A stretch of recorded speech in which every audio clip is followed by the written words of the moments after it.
Hello and welcome to Around the Ice on Fantasy in Frames, a hockey podcast.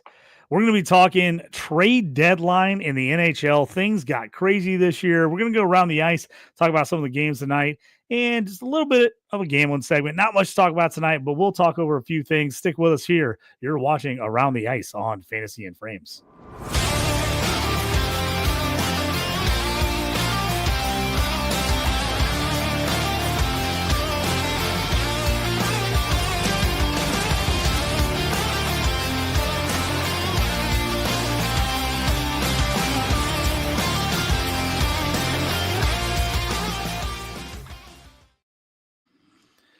I'm your host, JT, along with me, Toast and Aaron Tometich. Guys, sorry, late start tonight for anybody waiting on us. So here we meant to get started about an hour ago. Long show on the Stew with JT Brew talking NFL free agency. We're going to talk trade deadline tonight. But before we get into that, guys, let's talk about a little Around the Ice segment. Oh, the good old hockey game is the best game you can name. And the best game you can name is the good old hockey game. Just a couple games on the docket for tonight. Guys, heartbreaker for me, a Wings fan, in Ottawa tonight. 2-1 Senators just went final. Toast, break down what happened in this game, as this was a wild one. Playoff-like atmosphere in Ottawa. The Wings trying desperately to hold on to one of those last wildcard playoff spots. Break down a little bit of what happened in this game tonight. Well, JT, you said it right there, man. The Wings desperately trying to hold on, and they are clinging on to playoff hopes, and it really hasn't went that great since Four Nations for them. I wouldn't actually say it's the fact they haven't played well. Like, look at tonight. This was a playoff game. Me and Aaron were sitting there watching a game, waiting for you to get through your stupid NFL podcast, and we're like sitting here watching this game. We're pretty much covered the entire game. We're like, this is a playoff game. This is a playoff game right here. Look at the shots. 49 for Detroit, 23 for Ottawa. They go into Detroit, or Detroit goes in Ottawa, gets 49 shots on goal, and gets goalied for the most part by Omar there with 48 saves. But me and Aaron were going through and actually looking. I just want to read off some hits here, guys, for the Senators. Okay, hits. I'm not gonna say who. I'm just gonna go down the road on starters here. 6, 0, 2, 3, 3, 6, 3, 8, 0, 1, 1, 2, and then you got 2, 1, 2, 3, 0, 1. Okay, that's for the Senators, and you end up going for the Wings there as far as hits goes. 2, 2, 1, 2, 6, 0, 3, 1, 1, 4, 2. And then you got 1, 2, 3, 3, 4, 4. Let's just say this. There was a lot of hitting. It's a very physical game, a low-scoring game. This is the type of playoff, the hockey you actually want to be seeing with 20 games to go. This was playoff hockey right here. And if everybody missed it, the Wings thought they actually scored as time expired on a 3 seconds left on a face-off in Ottawa's zone. But yet the puck actually goes over the blue line, or goes over the goal line there about a second too late. And actually, it's a 2-1 win for Ottawa. And Ottawa, we'll talk about it. They've had a hell of a trade deadline here. And really, we love Ottawa, right? And Ottawa's a team you're actually happy for. You actually want them to make the playoffs. You want them to actually go far. There's so many likable guys. They're an up-and-coming team. They haven't made the playoffs in 7 or 8 years. But this was a great, great game to watch tonight. Toast, 44 hits for Ottawa tonight. 44. Chucky had hits. 6 in the first period. Cousins had 8. Chucky had 6. Zetterlund had 6. A ton of other guys had 3 and 2. I mean, Stutzel had 3. I mean, everybody was hitting on the night. And even in Detroit, they had 32 hits, led by Rasmussen with 6, Casper with 4, Sider with 4, a bunch of other guys with 2 and 3 hits. I mean, this was a physical game, and I hate to say it, this has been exactly what's been happening to Detroit nonstop the last couple of weeks. They are out shooting everyone. everyone. They're playing super physical, good games, and they just can't seem to win, even though they're dominating the pace of play most of the way. You're like we're saying, last year Larkin got hurt and they fell off the cliff. Larkin's played great in the Four Nations tournament, but coming back, and I was at the game in Columbus Stadium Series, hard fought battle, 5-3 loss to Columbus, which felt like a playoff game. And since then, 2-1 loss to Carolina, 4-2 loss to Utah, 5-2 loss to Washington, 1-2 in the month of March. They've started off 0-5 with the playoffs on the line.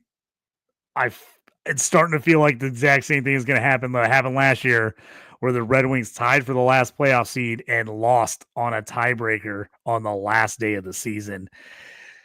We've all talked about all year. We thought Red Wings were going to playoff team, but man, things are just not going their way right now.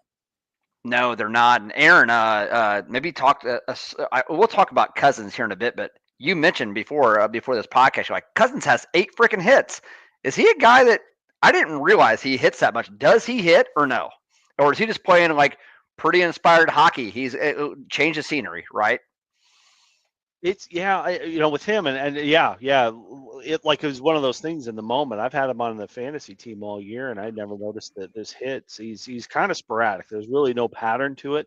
He'll show up and he'll start hitting, but that first game, putting on the sweater in Ottawa, 9 hits in that game, didn't show up 9. On his feet, or might have got an assist. I can't remember. And then tonight, 8 hits, and then he tucks in the game-winning goal. So you talk about an impact, but. He'll be maybe 2 hits 3-4 games in a row, then he'll light it up with 7. So it seems like he's the kind of guy, and he's on the younger side. He's on the right side of 25, but he is seems to be one of those players who just wants to make an impact. Whether, if the scoring touch isn't there, if the power plays aren't coming, he's not going to be relying on that. He's going to go out and hit somebody. He's going to go out and make it different. He's going to go out and grind that puck in the corner. He's going to dig it out of the corner. He's going to do what he has to do. And again, saying all this, and he's more of a skill guy, I would say, if I was to categorize him. So really cool to watch him kind of develop a full game. In the 2 games that he's played. Since putting on the Ottawa sweater, he's made a start of the game in both games. So welcome addition. I know we'll get into it when we talk about the trade deadline. A little bit emotional there to get to let go of Josh Norris. Never knew that he and Brady were so tight, but looks like he's a guy that and he's definitely watching that. He's seeing it. The captain's like, oh. What would the 3 of us do in that situation? It's like you hey, I got to show I belong. I'm telling you guys, neither one of you are on the trade block. We're good. We're keeping you guys around. We're keeping you around. That's good, because I'm telling you what, if we lost one of you guys, I mean, I made us break down right here on the pod. I mean, so we can't have that. I mean, so. But Ottawa is basically going the complete opposite direction of the Wings right now. They lost 5 straight to end February, and you're like, is this the nail in the coffin? Is this where they fall apart at the end of the year? So much offensive talent, and just like, is this where they fall apart? And then they start off March 4-1 with the 1 loss, a extremely tough battle against Washington, where they lost 5-4, where they were actually down 3-0, came all the way back and tied it up, and then lost in penalty shots. So that's their 1 loss to the Caps, who've been on fire in their last 5. So, I mean, this team is really turning on. I mean, Allner, just an unreal performance at Golden Knight. But this Ottawa team, they basically, in the last, since March 1st, we've seen Detroit go for the number 1 wild card seed to now they're 4th in the wild card race. Ottawa going from 4th up to number 1 in that same time span. What we got, a week and a half in here? I mean, it's a pretty bold move as they've made up and now surpassed the Wings by, I think they're 5 points up on the Wings now. Yeah, and I do actually like Ottawa's schedule coming up here. Even though they are on the road quite a bit, but they get a Philadelphia team coming up here that's pretty bad. Boston, they're done. I mean, they've cashed it in. And then you actually are at Toronto and at Montreal and at Colorado, but then you actually come back versus a banged up New Jersey team, versus a Buffalo team that actually going to be beaten, and back against Detroit again as well. So you like what they're doing, man. They're actually stacking some wins here. Now, I wouldn't say the teams they're actually beating are just absolute dynamite, because they're not. They've actually beat San Jose lately. They beat Chicago. They actually beat New York. They beat Detroit, all 1-goal games as well. They lost them to shoot out to Washington as well. So they haven't been beating any world beaters, but they're beating who they're supposed to beat. So go Ottawa, man. I mean, if the Hawks can actually be in there, we said it. We want Columbus to go far. We want Ottawa to go far. We actually want the Wings to go far. So we're going to be cheering for those teams. A couple other games this evening. Sabres just went final 3-2 win over the Oilers. Sabres obviously a disappointing this year. Let's briefly talk about the Oilers. 37-23-4. Currently, as it stands, if you look at the playoff race, right now they're in the second seed in the Pacific. They're 3 points up, on the Los Angeles Kings. 78 points for them. Minnesota's the first wild card at 76 points, and then it's a bunch of teams at 70, 69 points. Edmonton's been a really good regular season team, but we've just known that you can't take them in the playoffs because they just don't have goalies and they just fall apart. Aaron, I'm going to kick it with you first. I tell you what, 37-23-4 feels way better than I feel in my confidence level about the Oilers this year. This team does not feel good to me right now. Even though the record's okay, it's not great. I mean, they're a ways back than a lot of people. Them in Colorado been not great, 78 points between each of them. But man, this Edmonton team, depending on what the first round matchup is going to be, this team feels like it's got one and done written all over it, doesn't it? Yeah. And as much as I'd like to see him, I mean, going into the season, I when the Hawks are out of it, which is obviously it's been a lot lately, this is my go-to. I watch nearly every Oiler game, but something that Toast said with Ottawa just a couple minutes ago, I think sums up Edmonton's problems, or where I don't trust them, other than the fact Stuart Skinner's terrible. They're not beating teams they should beat. Uh-huh. Anaheim Ducks hung 6 goals on those guys just about a week ago. They lost to Buffalo. Buffalo just cleaned house for the 100th time in a row. They got no big names. Just moved everybody. They moved everybody, and they're in dead last. 3-2. They're in dead last in the East right now. They just lost to the dead last team in the East. What are you doing? And it's not like, they got in late. No, they had a whole day. They traveled from, I guess they came from Edmonton. They had Sunday off, and then they're playing Buffalo. Come on. Hey, we're not talking about Miami, folks. Yeah. It's not like they were party time in Buffalo. No. You go to your hotel, you go to bed. I used to live up around there. Buffalo, not a bad city. Like Bills games, tailgate, go to it. Fun as shit. Like I'm telling you. But Buffalo ain't a party town, people. It's not like those guys are like out all night and like, we just weren't ready to go. We were just living it up like it is famous for, NBA players when they go to Miami and Atlanta. That's a terrible loss. Like you're supposed to be like clinching it, getting ready to go, getting primed for the play. And here's the one thing, Aaron, like you just talked about, what we've been able to count on Edmonton in the past was whenever they play a bad team, they're going to smoke them. Yeah. They're going to smoke the bad teams. And then when they play a good team, then we're going to be like, yeah, we'll see what they do. But they're going to smoke the bad teams and put up a ton of goals. Yeah. Not happening right now. Well, and I'll add in something here, guys, on this and I've said it time and time again on this podcast here, and it feels odd saying it because the season has still been really, really good.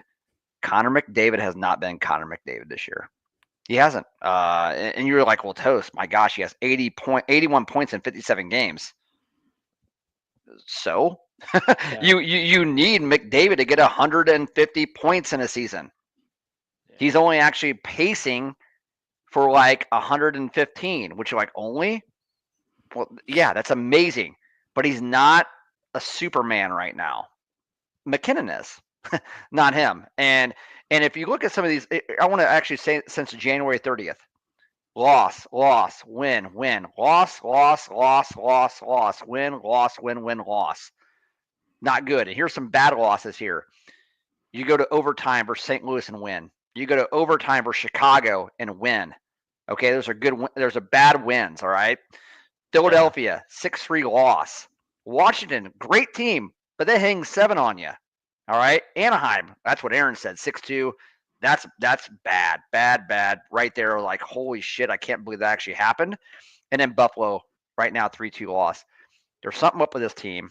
They made a shit ton of changes, and we may mention some of those in the trade deadline discussion here, but they made a lot of changes to this roster, and I'm not really excited about any of them. I'll be honest with you. So I don't know. I'm not really sure where they're actually going the wrong direction. Colorado is actually going the right direction, right? So, I was just jumping. I'm going to just to give some context on the Connor McDavid season. He's on pace to have his worst year since 2019-2020. 2019, he played 64 games. Yep. 2019, 64 games. 2020, he played 56 games because of injuries. He's at 57 games right now. He has 24 points less than he had in 2020. And basically one less game. He has 24 points less. 2019 is the only year outside of his rookie year he didn't score 100 plus points. He scored 97 in 64 games. He is right now barely pacing to get over 100. Yeah, that's what we're talking about. I mean, 100 points is a great season for a lot of players, but we're talking about the best player in the game who's coming off 132, 153, 123, and a 105.56 game season. Like he's 81 points right now out of Connor McDavid. He is barely pacing to get to the 100 mark. It's a good year for every player in the league but Connor McDavid. It's just not. And Edmonton needs him to be Superman if they're going to be awesome. They need that. And right now, again, he's pacing for probably 107, 108, 109 points. And like I said, if he plays almost the whole year before season, that, 153.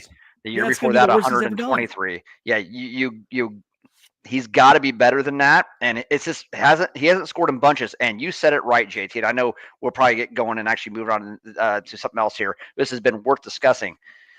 Versus teams like Anaheim in the past, boy, I tell you that's where he had 5 points. He'd come out and get 5 points, and then the next team and actually face Chicago and actually put up 4 points and 9 points in 2 games and just stack points like crazy, man, and just blow teams out. They're not doing it. It's not happening this year. It's something different. Maybe it's good for them because they get to the playoffs, and why they've actually just dominated regular season to get to the playoffs. And last year was a long run. It was great. Maybe it'll click and they're basically just, there'll be a lot left in the tank. I don't know. We'll see. But this year's playoffs is going to be insane. Yeah. And one more thing about my Oily boys. Now, I know you're a little harsh on them. Yeah. I gotta pump the brakes a little bit on them. But they, so 2 of the wins in the last 10 games. One was this weekend, day after the deadline. And you saw McDavid be McDavid. I don't know if it's been all over the highlights, but basically a goalie took it end to end and he top shelf puts in the backhand. Awesome goal. That's the McDavid we all know and love. They beat Dallas 5-4. Dallas, the beast of the West now. And then, but I'd say the night before, and I watched this game every second of it when they played at home against the Canadians. Canadians played the game of their whole season. This was a back and forth playoff style goal. Edmonton wins in overtime. So they beat 2 huge teams. Canadians are on the cusp of a playoff. I want to see them in so bad. I love them so much. I don't think they're going to do it, but playoff style game. But again, then you go back to your joke teams, your Chicago's, your Anaheims, your Buffalo's. So the only thing I'm going to say on this, because now we're going to see, because we got New Jersey and New York Islanders back to back. You lose to Buffalo, that shouldn't happen. But now you got to look at those two games. I think these two games will tell us what we need to know. If they go in, they beat New Jersey, which I know they don't have Hughes, but they're still a good team. They go and beat New Jersey, and then they tank it to the Islanders. Then I'm going to start a conspiracy theory, saying that they're only skating at 70% on these bums, but they're playing 100% on the good teams. And then I'm going to go with that, and then that'll make me a little bit happy, because I hate hating on Stuart Skinner, but that guy, I can't stand him. If they just had a goalie, I would say the same thing to Detroit. Well, I know we Aaron, already crapped on Detroit, but yeah. Is it one of those things where maybe after people have been talking about it for a couple of years now, is it maybe sinking into their psyche when everyone said the last couple of years, well, you guys smoked the bad teams, but you always lose to the good teams? Could be. Are they like, well, maybe we should take a little off against these bad teams and we should bring the house against these good teams? I'm kind of with you on that. They got the New Jersey Islanders and Rangers 3 in a row on the East Coast trip here. Then they head back west. You got Utah, a tough Winnipeg game, but then they got Seattle, Dallas, then Seattle, Calgary. A lot of winnable games in there. A lot of winnable games to finish out March. And then you go to April and you got Vegas, San Jose should be a win, LA, who's right next to you in the standings, Anaheim, St. Louis, who's garbage, San Jose again, Winnipeg, LA, San Jose. They should absolutely smoke April. Yeah. They should smoke April. So here's the thing. If they can even fight their way through the end of March here, they should come in ready to roll in the playoffs, playing great hockey down the stretch, because they've got a very, very nice schedule with literally at Winnipeg, third to the last game of the year, which at that point, Winnipeg is probably locked in and they're not even going to play anybody. I mean, this is going to be, they should smoke this last bit of April before the playoffs. Yeah, I hope they do. I mean, it's nice to have those Kraken games in there. So you got something you want to try, you want to do a new, that's your time. Those are your tune-up games. Let's get it dialed in. The Kraken stink. Let's just, let's go out there. And let's good try jerseys. Good jerseys. Bad yeah. teams. Yes. Toronto up 2-0 on Utah. The Blackhawks 0-0 with Colorado. We're not going to get heavy into them because we're going to talk about them a lot in the trade deadline. That's the 4 games right now. 2 have gone final. Senators 2-1 over the Red Wings. Sabres 3-2 over the Oilers. Toronto 2-0 at the end of 1 over Utah. Second period, Colorado. Blackhawks 0-0. If somehow the Blackhawks get a goal, I might have to jump all over Colorado on a live bet. They open this in ungodly, guys. We're going to talk about it here in 2 seconds. They open this minus 550. Hey, let's talk about this show. This man is money. Where's my money? You going to give me my money? Where's my money, man?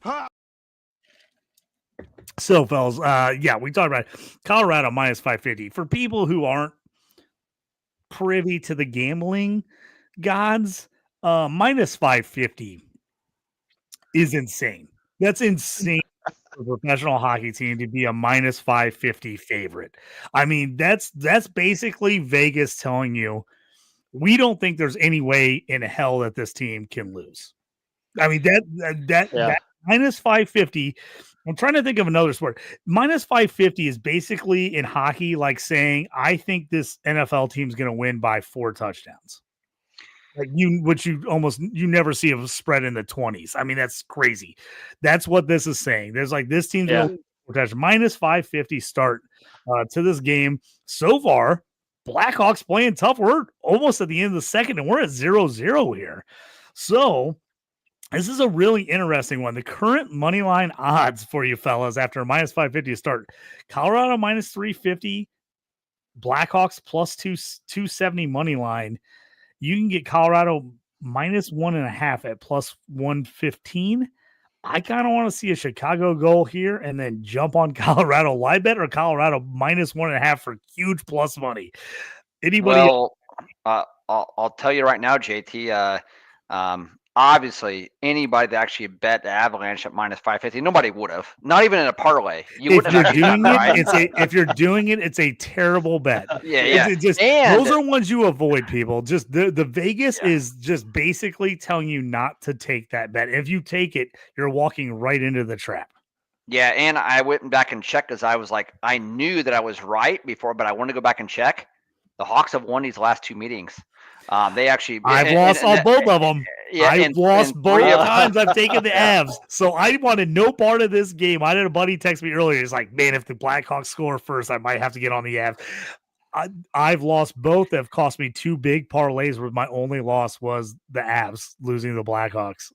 Yeah, and they've won 3 of 5 versus the Avs, and it's just all been in rebuild mode here. I mean, so now the 3 games that actually the Hawks have actually lost in the last 6 games versus the Avalanche, they split so far. The Hawks have been shut out 4-0, 5-0, and 5-0. So it's feast or famine. Yep. But right now, honestly, if you look at the Hawks, you can still get the Hawks at plus 230. And you can still get a minus 175 on the puck line to plus 1.5 as well. So a nice parlay piece there. Yeah, this is obviously one I would have stayed away, but I will tell you guys that Toronto game, Utah, we started late, so I couldn't get to it, but I actually did go ahead and put that in tonight. I had a 4-leg parlay going. It's looking fantastic so far. I had Maple Leafs on the money line. I actually had the over 6.5. I had Matthew Nyes for a point, which he's already actually got the point. And I already had Dylan Gunther as well for over 3 shots or over. He's already got 2 of their 4 shots early on. So that's like looking very, very, very good at plus 795.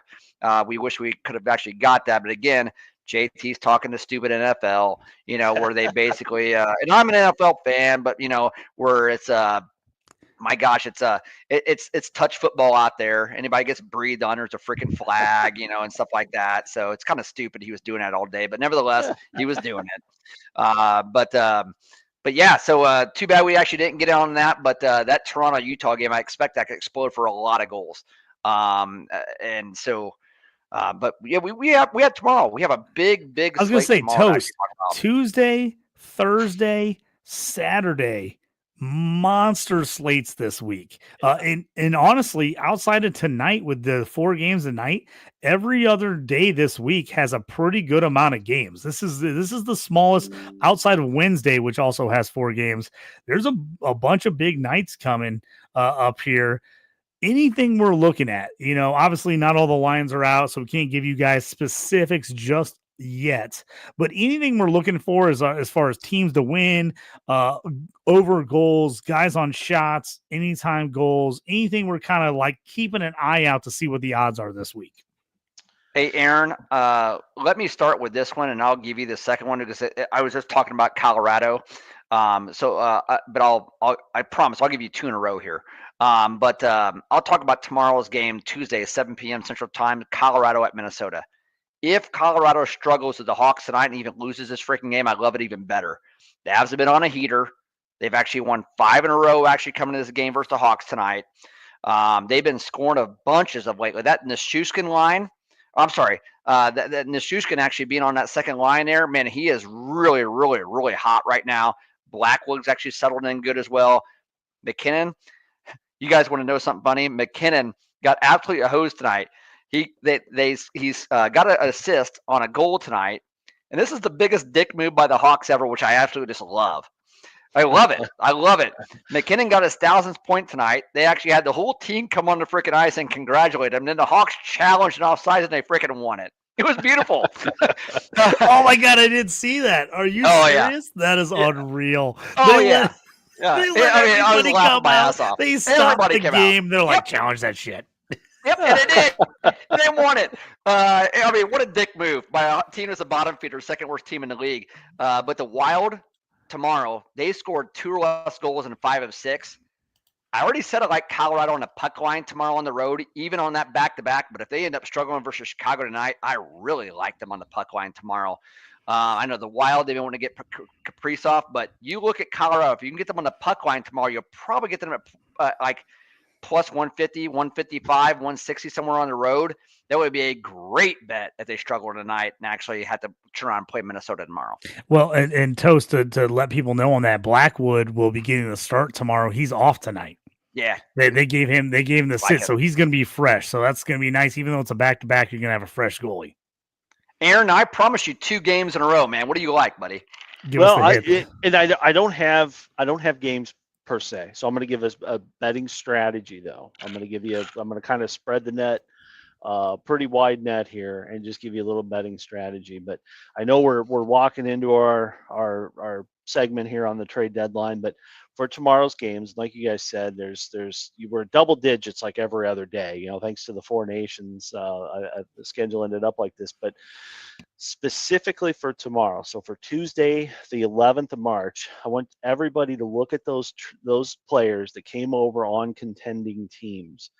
So everybody that got traded, they're in their tune-up mode. We kind of touched on a little bit before where Edmonton's playing they got some softer games, like JT said, in April. They got some time to kind of hone in the power play, that kind of thing. This is what those guys are doing. So they might get an extra shift or two, some of these guys that came over. So specifically, I'm looking at that Colorado game since Totes mentioned it, but I'm specifically looking at Brock Nelson, Charlie Coyle, especially after tonight when they're a little slower against a bottom feeder of a team. They're coming out and they're going to play Minnesota, which should be a playoff style atmosphere.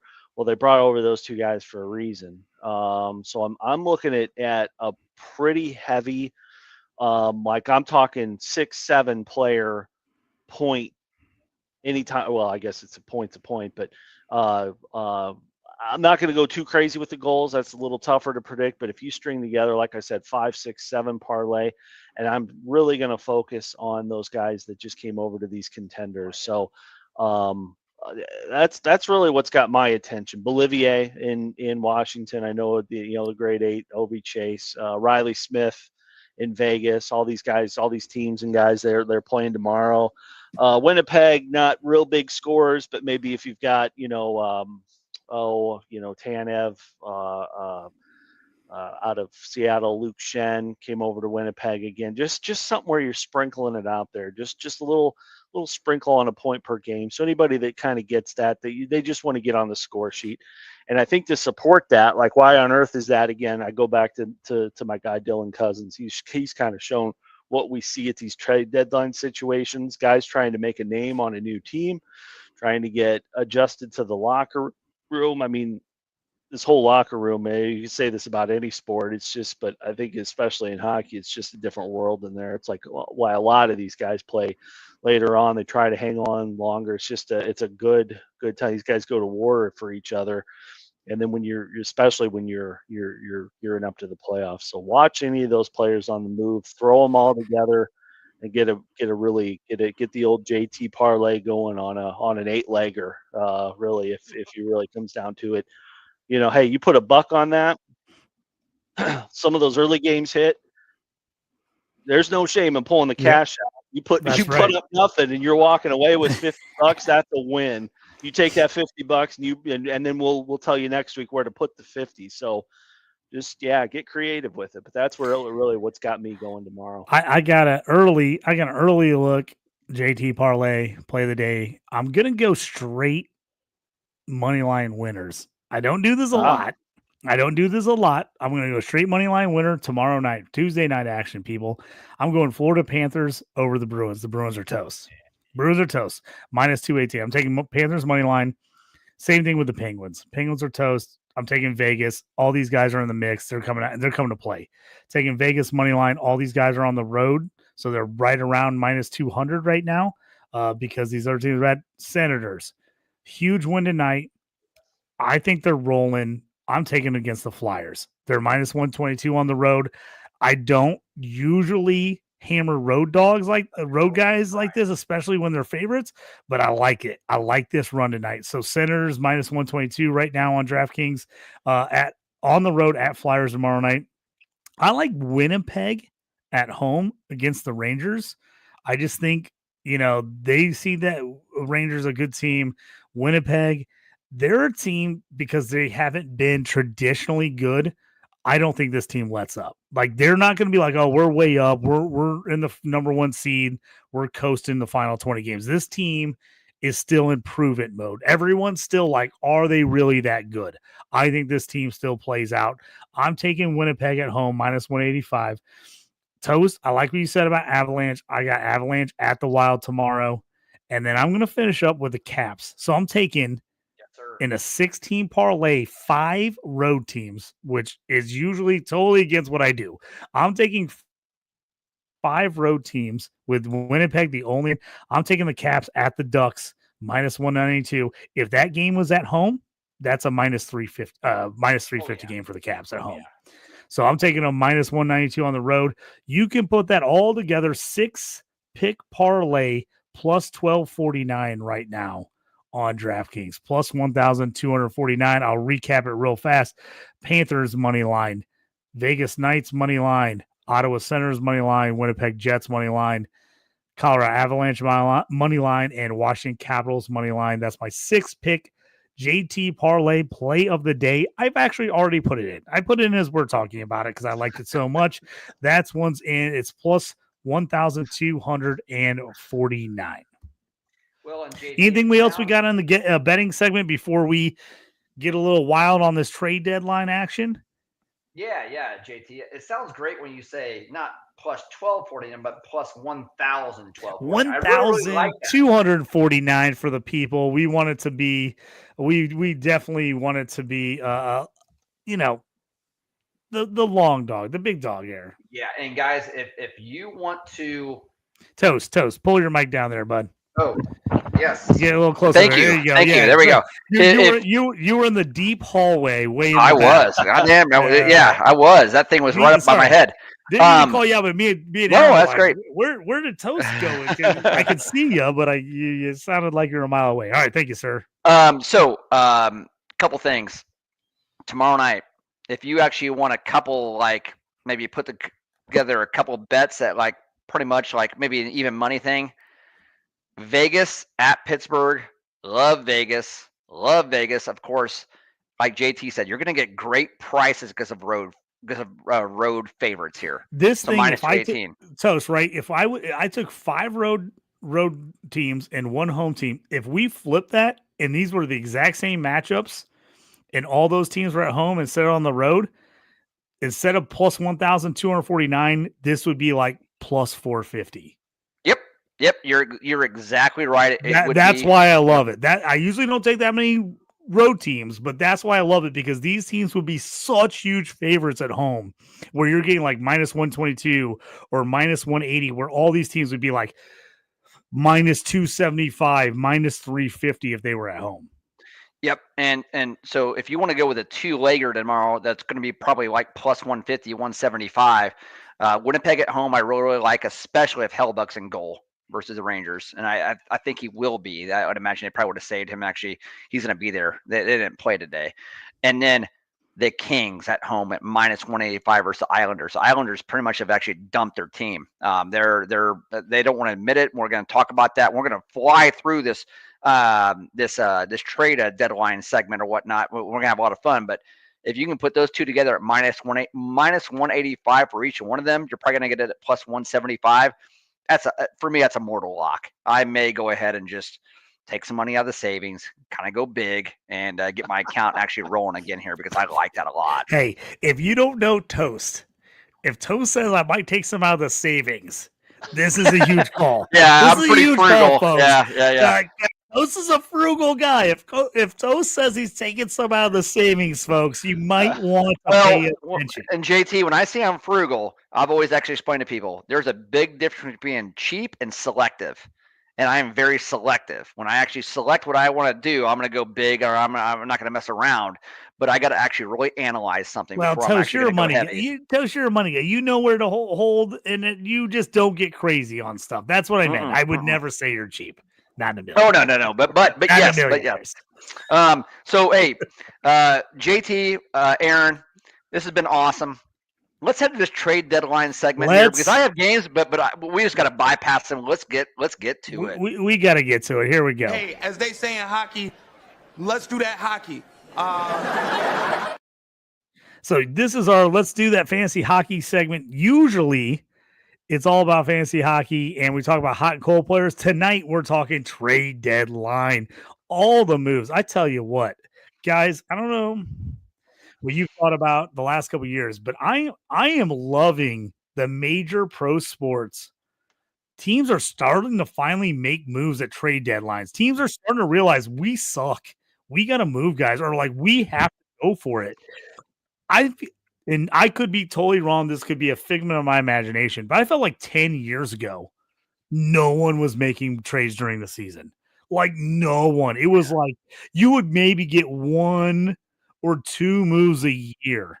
And the only league that would trade during the year was baseball. Baseball was when people knew they were screwed. They traded their older studs for all these young prospects, and baseball was the only league that did it. And I felt like in the last 5 years, everyone else has gone, what are we doing? They've taken a fantasy manager's perspective. Hey, I've got old assets. They're good, but like I'm not good. Maybe I should sell these guys for younger, better players in the future. It's a crazy idea, but it's a fantasy manager dynasty idea. And I feel like finally football, basketball, and hockey have come around to this idea. Football was non-existent. You never saw an in-season trade in the history of football. And no one wanted to make a move. Now people are starting to make moves. That's why we had the crazy segment we had today. But hockey, is this that you guys can remember the craziest hockey trade deadline you can remember? I never remember this many moves right before the deadline before. Yeah, I just went up, added them up, JT. And there was 33 trade deadline moves day of. And there was 41 trades for the week leading up, for the week leading up, the 6 days leading up to that. It was active. It was crazy. And there were some big moves, man. And we're going to talk about it. We've seen some guys move twice. Like it's wild. We'll talk about it. Most people that are in the know, but I was shocked when I saw the movement we saw. Like the couple early trades, I was like, whoa, we're getting some action. I never thought we'd get 40 some moves in the last like week before the trade. 40 freaking, I mean, I would have lost it at 10 moves. Honestly, I'd been like, oh, 10 trades, this is crazy. 40 trades in big names. Like, we're not talking about like fourth line left wings, guys. Like, I mean, we're talking big names, like huge impact, swinging the playoff type of moves. Let's jump into this, man, because I've been pumped to talk about this because this has been just wild. And it's weird because I know we're still a week away from our shows and we usually go Tuesday to Tuesday, but like for some reason this week felt like a long ass week between shows because I was like, all the stuff we were seeing, I was like, I couldn't wait to get on and talk about it. Let's deep dive into this now. Aaron, start us off. Okay, yeah, I was gonna say I'll start us off here. And Aaron, we can tag team these here, but let's talk about the elephant in the room. All right, so Mikko Rantanen, and what a freaking circus this has actually been. So Rantanen, 41 days ago, no, sorry, 23 days ago. I think a total of like, I don't know, 11 games, or it wasn't there long. He gets traded from Colorado to Carolina for Martin Necas. Big move, because again, Colorado is sure. Yeah, Martin Necas, one of Necas' guys.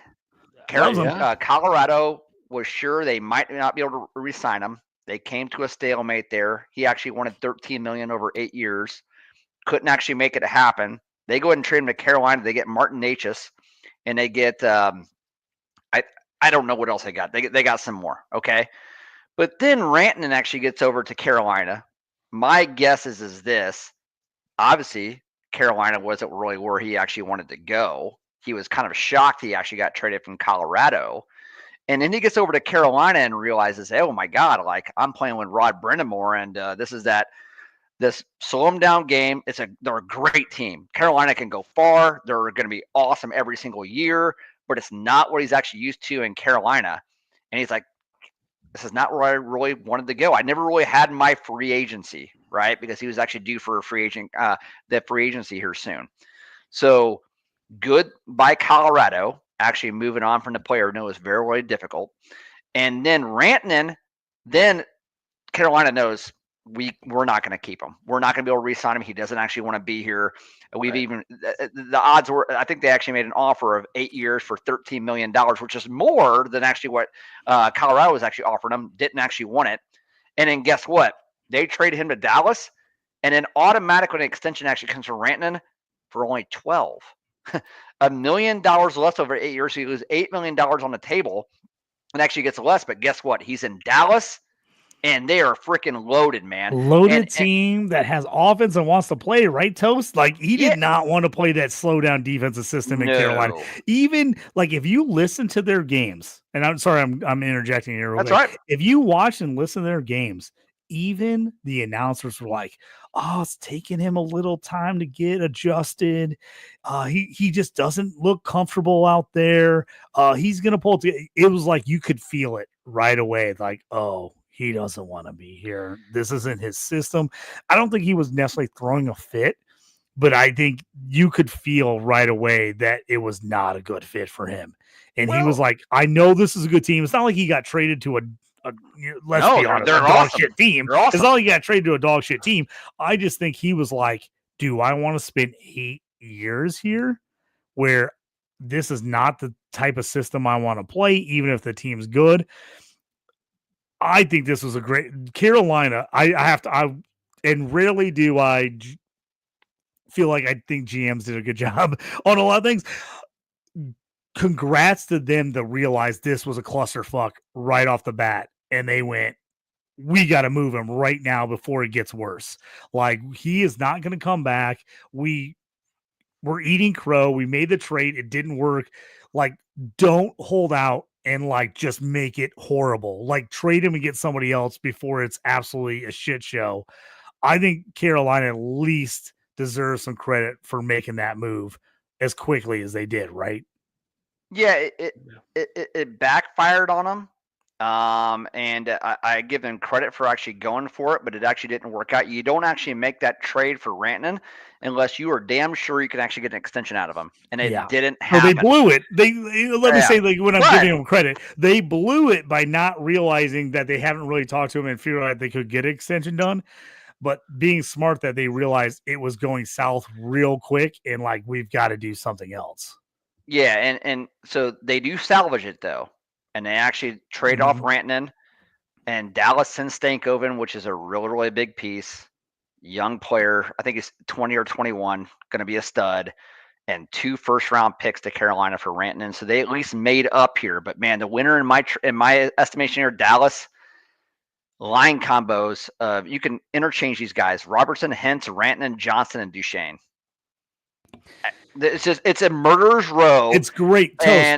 But remember when we talked about this last year? Remember when we were all on Dallas to win? Yes. We were all on Dallas. And what was Dallas missing? They were missing one stud scorer. The one go-to big stud. Ton of talent, ton of guys that can score, but a alpha dog scorer was what they're missing. Now they have that in Mikko Rantanen. Yeah, and Aaron, let me ask you, all right, because I'm going to pass it over to you because we got to talk. We're going to spend a little bit more time on Rantanen here, right? But in the end, Carolina, they actually get Taylor Hall, Stankoven, and 2 first-rounders for a team that's built to win now, and they lose Rantanen and Necas. If you look at it that way, did Carolina like, holy shit, this really just went south for us? In the end, you're not coming out bad, but it did not work out the way they wanted it to. What do you think about that? No, I mean, my take on it, Carolina is a big loser here, for a million reasons. Yes. Now, there's stuff and there's articles. There's again, I think like all three of us, we all listen to, some of the other awesome hockey podcasts now. It's the best it's ever been. a lot of analysis on there. Generally speaking, and again, through no research of my own, but just through compelling arguments given by others, either in print or on podcasts, that the GM in Carolina is a bit of a numbers guy, kind of a Moneyball guy. So he's looking at that, and he's looking, okay, who gets the most walks, who can get on base. I don't care what the name is on the nameplate. I just want this. So the reason why I start with that is because you may not have a guy that's dialed into team dynamic. Who am I getting? I think it all started off with Rantanen overplaying his hand. He's playing on the line with McKinnon. He's got a cup. All things are moving right along. Maybe he has his extension, but most players that have their cup, they kind of and now he needs to make his nut. He's got to make as much money as he possibly can. They came back with an offer. He's saying it's not the thing that again was picked up after some of the folks that cover these teams, the beat writers and stuff. Most of them say it wasn't even a conversation. It's like, you're out. So then, like, why? Whoa, so quick. Well, who's calling the shot? Team president Joe Sakic. There's some ego there. There's some Joe Sakic's a tough, gritty nosed player. Hey, you disrespect me like that. It's that whole, I talked about it before, that whole hockey room mentality. Like, hey, we've done all this. Don't think that you don't owe us part of this too. We stuck you on a line with McKinnon. That, again, a toaster oven's going to get 10 points a year. If you just stick him out there, you can put a plug in that line and they're going to get some money. They're going to get some goals. So he overplayed his hand. They ship him off. They don't even give him a chance. I don't even want to hear a counter argue. They ship him off. Now Colorado, or it just happens to go to this team. He should have gone to Carolina and re-signed and probably fizzled out. He's never going to get to the points he got to. But then lightning strikes. He gets a second chance at pretty much the same numbers, goes to a contender, goes to Dallas. So he came out as the winner. Mikko Rantanen won this whole thing. He gets his nut that he has earned, I would say. I'd say that's a fair contract for what he's put up. He's playing on a contender. Might not be the one that's the better of the two, but he's on a contender. He's on a stud Dallas team. He's out of Carolina, and yes, Carolina's a loser. In the meantime, you got Colorado, not really a winner, not really a loser. They're just kind of that, they're in the middle somewhere. Natchez is awesome. He's been playing well. He's fit in well. Colorado's going to be just fine. They're going to be okay. But yeah, I think it all kind of kicked off with Rantanen overplaying his hand and what he was worth. But for the fact that he got a second chance, well, good for him. Now, who knows? Maybe it will be enough to push him over. I mean, again, I look at Edmonton's recent play. Yes, the Edmonton beat him 5-4 in that game that we talked about earlier. But I look at it in a playoff situation, and man, if I'm looking at bottom six, which is typically the make or break you in playoff hockey, what's your bottom six? Everybody's got superstars that made the playoffs. What's your bottom six look like? Dallas just is above and beyond everybody else, especially after this deal. So, and like what you said before, last thing I'll say on this, what you said, JT, the kind of pound and ground style in Carolina. Yeah, that 13 million is nice, but do I really want to back check every single shift? Do I really want to go in there and go scrape the puck out of the corner every shift and have some knucklehead defenseman that's trying to make his name run into my back every game? Play that one-on-one. No, I'm going to go to Dallas. It's similar style to Colorado.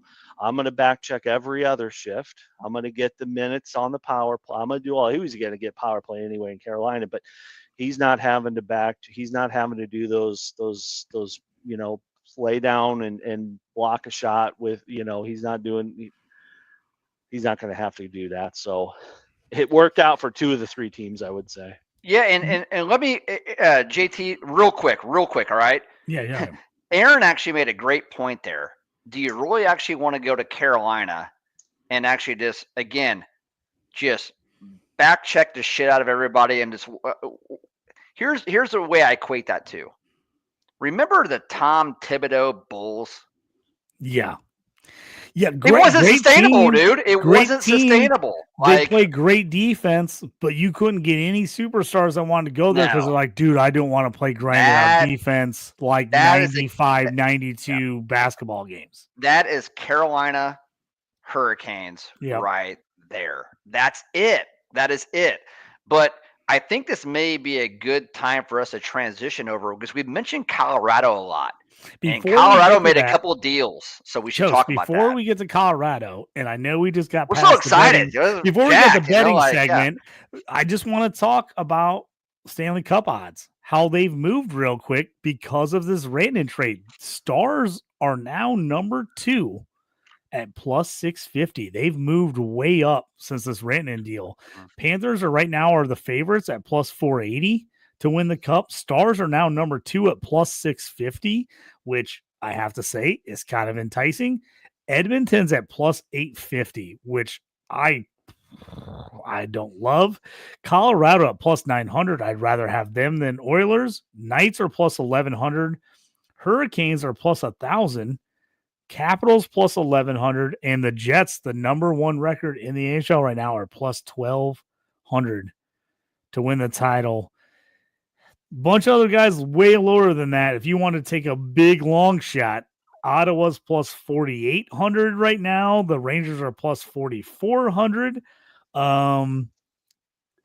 Just before we get in the next segment, is any of those jumping out at you real quick? Well, I'll tell you, if Dallas wasn't in the West, I'd like that. Winnipeg, Dallas, Vegas, Colorado, Edmonton, and the Kings are no slouch. The West is a gauntlet.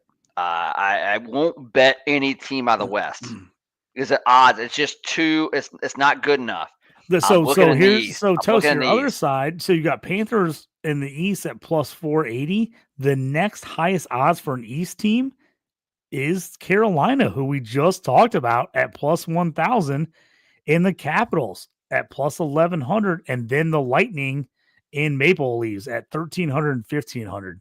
If you, first off, who would you take because you think they're going to win it? But odds wise, is there someone you like better just for the odds wise in that group? I like Washington odds wise because they've actually just shown the fact that they've disproved everybody this year. They played their balls off all year. We thought they were going to be dog shit. Yep, and we thought they were going to be awful. Their goaltending is good. It is really good. I like them a lot. At that odds at plus 1,000 or 1,100, whatever it was, is great. Tampa Bay, if Vasilevsky could actually kind of figure it out, the goaltending has not been up to par what it's actually been. It's not awful, but it's actually not been what it's actually been. At plus 1,300, I like them. They're dangerous, man. They're very, very dangerous. They made a lot of good moves at the deadline. Aaron, is it not interesting the two teams, the leader in the East and the leader in the West, are plus 1,100 and plus 1,200 right now? That's like pretty wild that they're that low when they're that far ahead of everyone else right now at plus 11, 1,200. I tell you what, I'd sprinkle a little money on the Jets and Caps right now. I mean, they're getting pretty disrespected. And now we have to be honest, they've done nothing in the playoffs in the last however long, so they don't have any history there. But man, two teams playing really well right now. I wouldn't mind a sprinkle a little bit on both those teams. Yeah. That is unusual, especially this close to the playoffs. I mean, I know we got. We're only 20 games out, and they're right way in front, and they're still that far down the list. To me, is worth taking a little bit of, at least sprinkle a little 10 on it. Yeah, I think now's a good time to do it because, again, a lot can happen in those 20 games. A lot of guys can go down, a lot of injuries. But those two leaders, again, when we're just kind of focused on those two, they're pretty deep. Again, they're not doing it with a one line. They're not doing it with power plays. They're doing it with a 5-on-5 style game, both of them. Obviously, you've got a world-class superstar in net in Winnipeg. You've got a combo in Washington, but again, when you're talking about meaningful games, it's from your net out. It's your goaltender, then your defense, then your offense. It seems to be where champions are made, and then you got to, not to mention again, the lines 1 through 4 got to all chip in, but I've never seen this, so it might be worth it. It might be worth just like you said, a sprinkle, $5-10, just some pocket change, something you find in the couch. Go ahead and throw it on those two contenders because especially in the West, these teams are just going to beat each other up so bad. If you can avoid the Vegas, the Dallas, if you can get through or sidestep some of those landmines, you might have a little bit more mileage when it comes to the conference championship than out of the West. I'm pot committed. I said last pod, whoever gets Scott Loughton. So as far as cup predictions go, You're already on the Leafs are going to and win it. I have Leafs to are going tell to you, hoist the cup. That's hilarious. as soon as you said that in the show, I was real angry because in our Dynasty League, I had him. He was like my last drop to get another guy trying to make the playoffs, and somehow I messed up my waiver wire order. Granted, I was at the Red Wings Blue Jackets game all night long and got up and noticed I had to pick up his drops 10 minutes before our waiver wire fab went through. And I was like sprinting to make moves. And I ended up dropping him, and I'm so mad. I dropped him for a terrible pickup just to get an extra game, and I lost. So now I'm like absolutely have buyer's remorse that I bought these guys and I lost anyway. I was like, oh, I should have had lots of still he's on the so yeah. So I just think about that every time I see him now. Is you're like, oh, he's been playing. I'm like, and I just gave him away for nothing for some. I think for third line left wing because I tried to get an extra play for the playoffs. So that was my little bitch story. But let's get back into it. As I got off course because that's what I do. Had to talk a little gambling segment for 2 more seconds.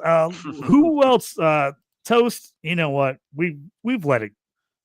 We let it marinate long enough. Let's talk about the Blackhawks making moves.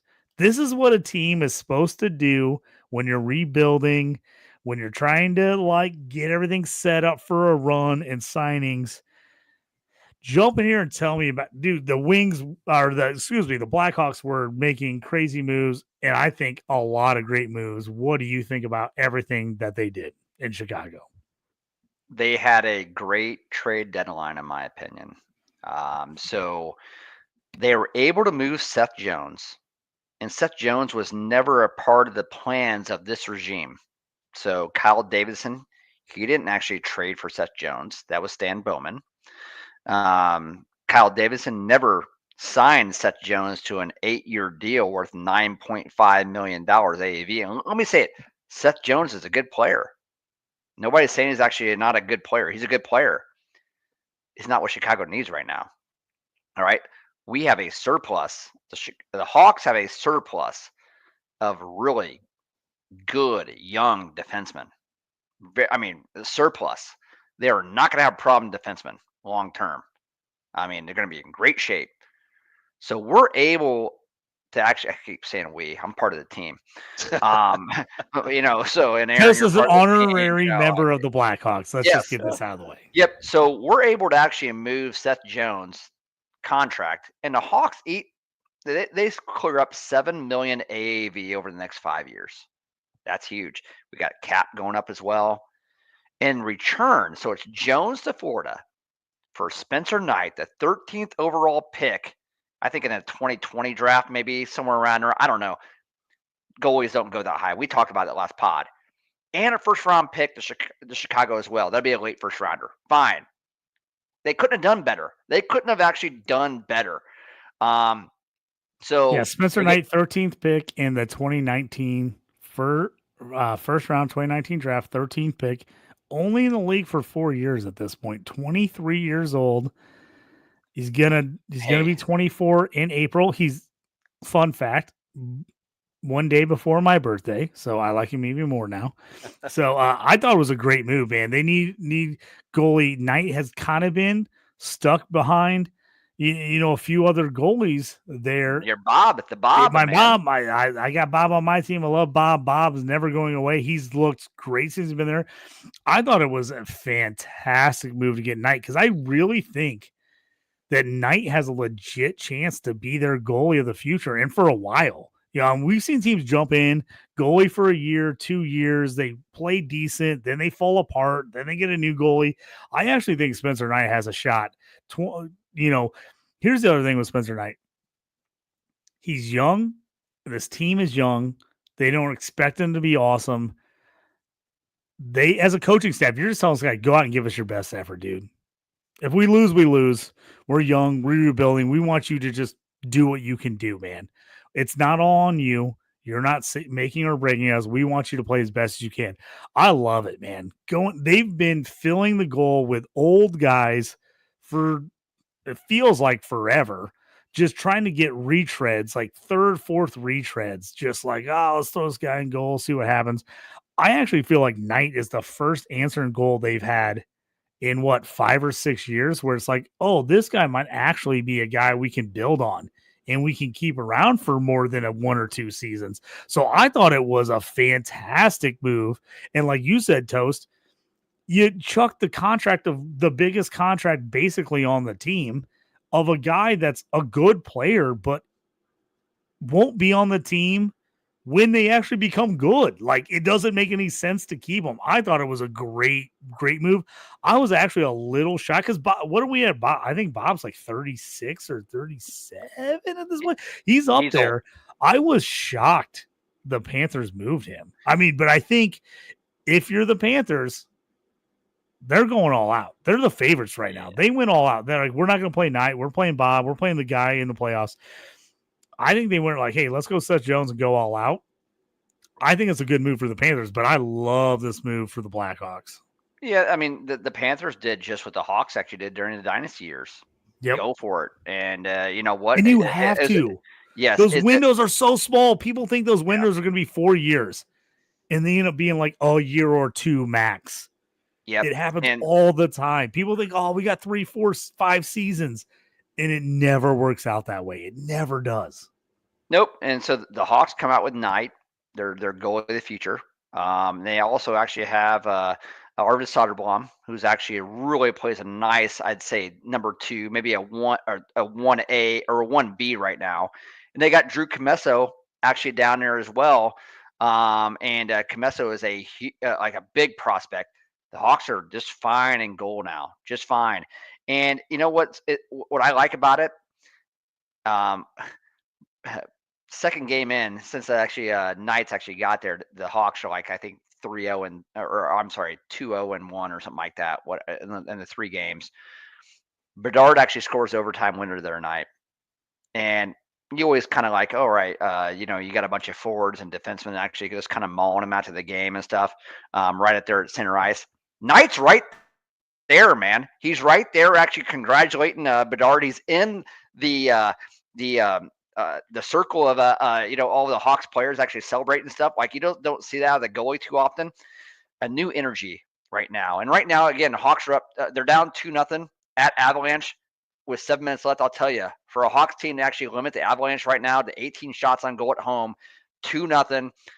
With the young defensemen they actually have, this is a great game for the Hawks. Great game, a good learning experience. They're actually doing well. But let me tell you, the Hawks, they only actually have Bertuzzi, Tavo, and Alex Vlasic tied up for the 26-27 season. That's it. 3 players, not counting 2 of their ELC contracts. They have 21 players assigned for that year and 9 picks in their first 2 rounds of the next 2 drafts.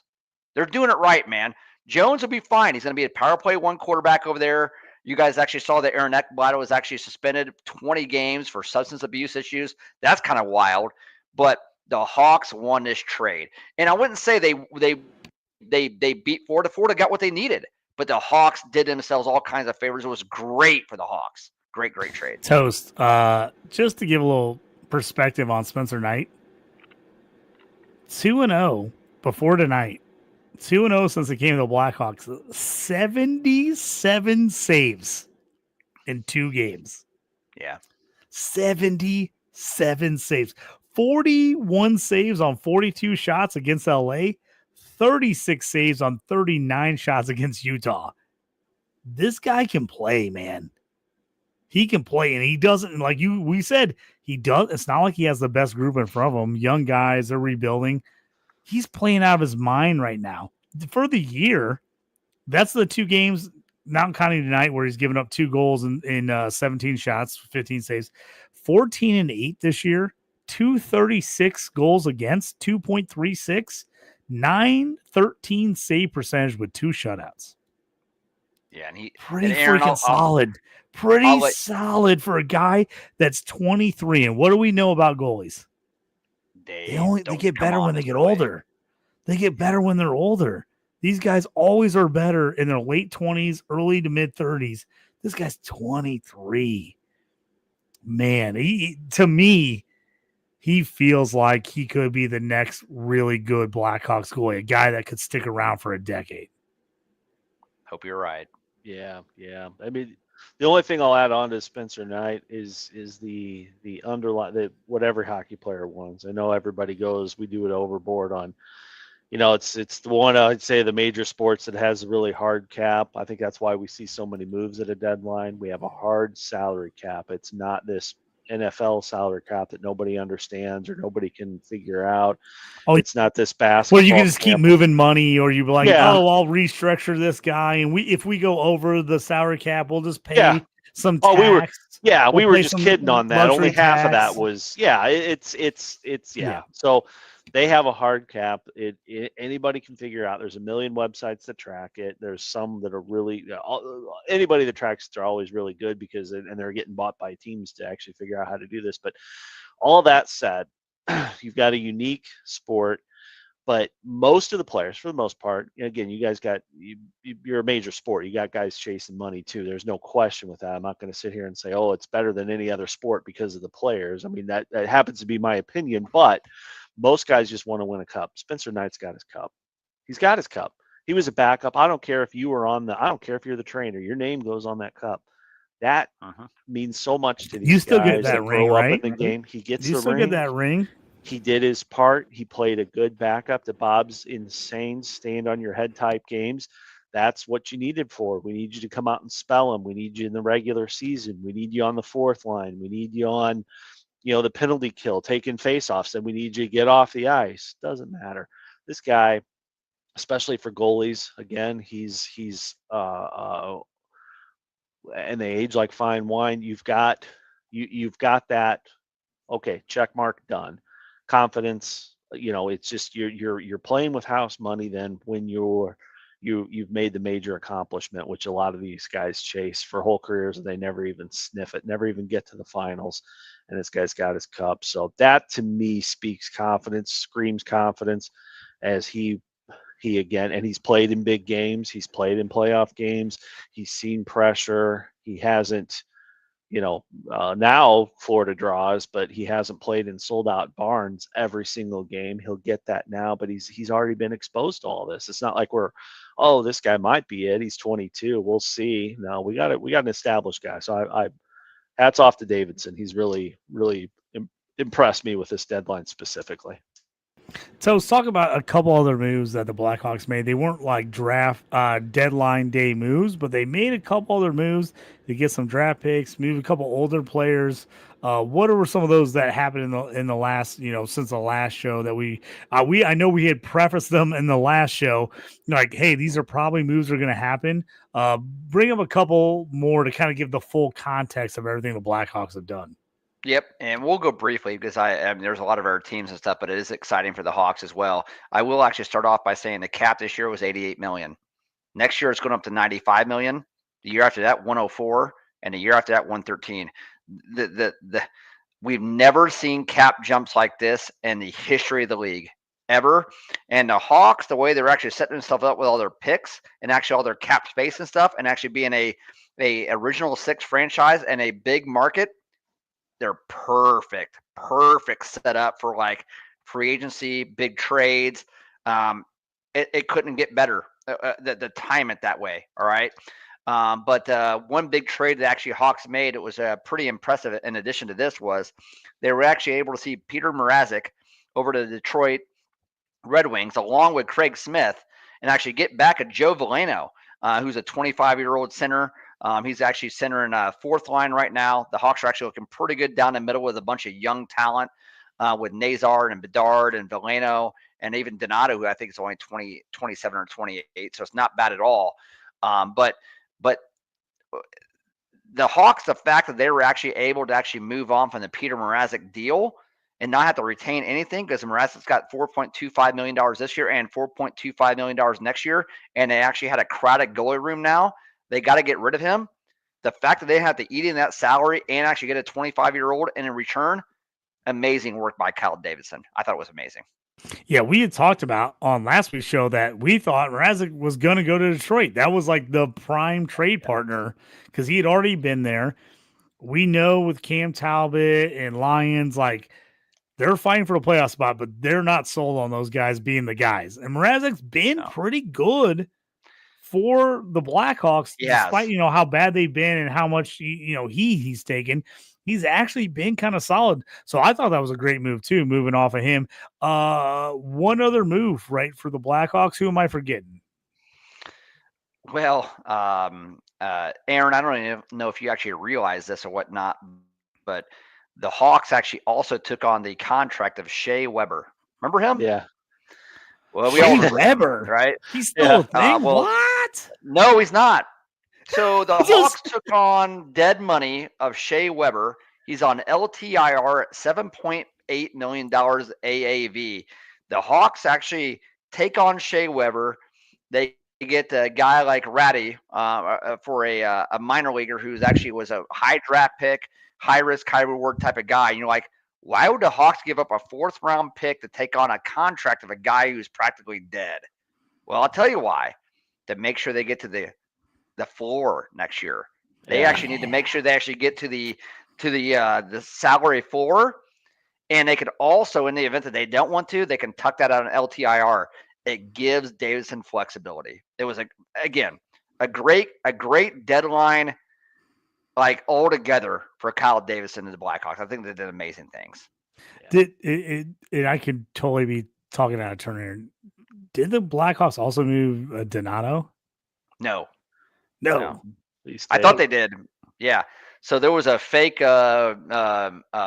release out there on X saying that actually we got Andrew Cristall, right, for Ryan Donato. I was all jacked up, and then it was. I was going to say I thought they moved pissed. Donato, and I was like, because I know we were talking about it on the show that there was a decent shot that maybe somebody would push and trade for Donato, and I couldn't remember seeing like for sure. So I just wanted to bring that up. And so it didn't happen. Yeah. So I'm glad we got that out of the way. That did not happen. No Ryan Donato trade, people. No Ryan Donato trade. Fake news. Nope. Let's move on. Great moves by the Blackhawks, setting themselves up long term. Here's the thing is, I always feel like as a fan, you can eat a rebuild if you feel like your team's actually doing stuff the right way to actually get yourself there. It always is brutal when you're like, oh, we're supposed to be rebuilding. We're just doing stupid moves all over the place. It's just infuriating. But I feel like the Blackhawks are heading the right direction. Aaron, what about we got Gordy and Bergstrand to Tampa Bay for 2 first-round picks and a second-round pick from Seattle. We've already talked about it. Seattle, dumpster fire. Great jerseys, bad team. Bertrand and Gordy, solid players. I don't think they're game changers, but to me, if you're Seattle, you want as many picks as possible. This team fought to make the playoffs early in their existence, and they've kind of come back to reality. Gordy, again, he's kind of been one of those just fill-in guys. He's a better real life player than he is a fantasy player, to be honest with you. He'll help you a little bit in a deep league, but other than that, not much. Borstrand, I like a lot. I think he's a solid guy. I think he's going to help Tampa for this run. But to me, this was an absolutely great move. Even if Tampa's good and these are later picks, two firsts and a second for those guys, I felt was a really nice move. I thought it was good all around for both teams. Yeah. I mean, again, you look at a team like the Tampa Bay. What are they missing? They're missing bottom 6 guys. Those Gordy that has played in Gordy Tampa is like the bottom 6 stud, right? Right. I feel like every time I see him, and I'm like in a fantasy league, and I go to pick him up, I'm like, oh, he's not going to give me a ton, but this guy is like the king of bottom 6 players. Like he's like the guy you want if you're like going, I got to play a bottom 6 guy. Who's the guy that's going to give me something? It's Gordy. Yeah. And Tampa Bay, they're typical Tampa Bay fashion. They're not, wasn't a headline grab, certainly, but again, it's just solidifying that bottom 6. Got your top 6 that are among the elite in the league with even losing Stammer. But where did you need to kind of button down? And that's then. I mean, I would have liked to have maybe seen a like Carlo that ended up going to my Toronto Maple Leafs, or maybe another another defender that that was out there. But that aside, Bjorkstrand and Gord, I think are it was a solid move. So I like Tampa, and again with the familiarity with the coach, with the system and all that Gord brings, it's just like he never left. He'll just go out there and just start eating up those minutes. And I feel like that's when you're a team fighting in the playoffs and you're looking for a move and you feel like you can actually have a legit shot at cup. If you're gonna make a trade that's like maybe a little lopsided, it's better off getting a guy that knows your system, a guy that's been there. Gordy was there at Tampa, like you said, he can fit right back in. He knows the drill. He knows what he's lived there. He's played there. He knows what's going on. To me, those maybe are not the highlight reel move. We're not like they're not blasting across the screen like Tampa Bay trades for Yadi's Gordy, but you're like those are nice, solid, under the radar moves come trade deadline. Yeah, good move, good overall. I like Tampa. I like them a little bit more than I did on the other side of the deadline for sure. Yep. Toast, you got anything to throw in on this Gordy Bergstrand to Tampa deal? Yeah, give me 15 seconds here. Tampa has not had a first-round pick in 9 straight drafts now. Oh, I don't care. The LA Rams, the LA Rams of the NHL. Yeah, but they figured it out, right? And they actually know players want to come there. They got a winning culture. You don't actually pay taxes down there, and actually Florida, it's not that bad. Great weather. I mean, what's Tampa's not that hot. It's not that hot in Tampa. It's not like you're way down in South Beach. It's like actually kind of reasonable. Right. In Seattle, they needed to get younger. Done a little bit of research here today, and I tell you what, they're one of the oldest teams in the league, which is pretty surprising considering they've only been in existence for 3 years now.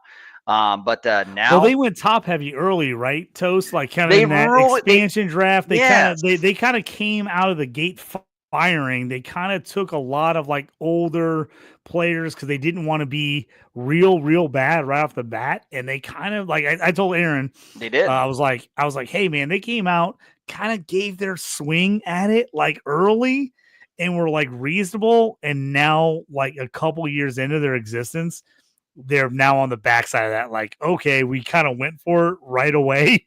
And now we're like, okay, we officially have to rebuild like an expansion franchise. We have to get in, start moving the old guys out. We have to start building younger. And this is going to be a couple year process. Yeah, I mean, they want to steal a page out of Vegas's book when they actually come in, right? And when Seattle came in, they were great. The first couple of years they were really good. I mean, they definitely overachieved for a franchise that actually was just coming in brand new for an expansion franchise. But now they actually got 5 first-round picks in the next 3 years and 5 seconds. There's only 2 other teams that actually have that many in the next 3 years over the first 2 rounds, and that's Chicago and San Jose as well. So they got like a Berkeley Catton, Jagger Burkus, Shane Wright, Bernier, Kako, all players under 24 years old. So I think it's a win-win for both teams. It's worked out great, and Tampa Bay could actually stay in their window. And man, they are deep for their top 9. They really are. Yeah, I like Tampa. Like this, I wasn't 100% sure about them, but if Vasilevsky, like you said earlier, Toast, if he can kind of find the magic for the playoffs, this team's going to be kind of tough in the playoffs. I kind of like them, and I like the direction the Kraken are going in. I love the Kako trade. Like, why not go get a guy that was was a number 2 overall pick, just didn't quite hit in New York. He feels like a guy that's going to have a chance to blossom over the next couple of years in Seattle. Get all these young guys, get kind of build it up like how you want to. I like what they did. I love these teams that are learning like, man, we're just not good. Like, open your eyes. We're not good. Like, let's move some players. There was zero reason for the Kraken to hold on to Gordy and Bergstrom. This is zero reason. So great move there. Let's move on to the next one. Riley Smith to Vegas. Let's talk about this little move here. Yeah, and I mean that. I guess with Vegas, I mean, I think you're going to. It's going to mirror a lot of what Tampa did. Riley Smith's that's not a page jump. Bryson, Brendan Bryson. I think he was the number 1 or number 2 prospect for Vegas. So it's kind of a high price in my opinion. Like Vegas has kind of mortgaged the future with this move for a bottom 6. I'm kind of scratching my head. I'm not going to say, oh, it was real dumb. It's not. He's again a veteran, gritty type of player, but you know, I don't know. like this move for the Rangers. Overpaid. Yeah, I agree. Yeah, I like this move for the Rangers. Like we Yeah. already said, the Rangers, like they kind of missed their window. They started falling Right. apart. They've actually been a little bit better recently, but they've made some moves. I actually like this move for them to get Brisson and then a 3rd round pick. Yeah, I like it, man. Like, what were they doing with Riley Smith anyway? He wasn't going to do anything for them, And Vegas is like, they're like, hey, he's been here. Maybe we can do something. I like the move. I'm Team Rangers on this trade personally. Yeah. I agree.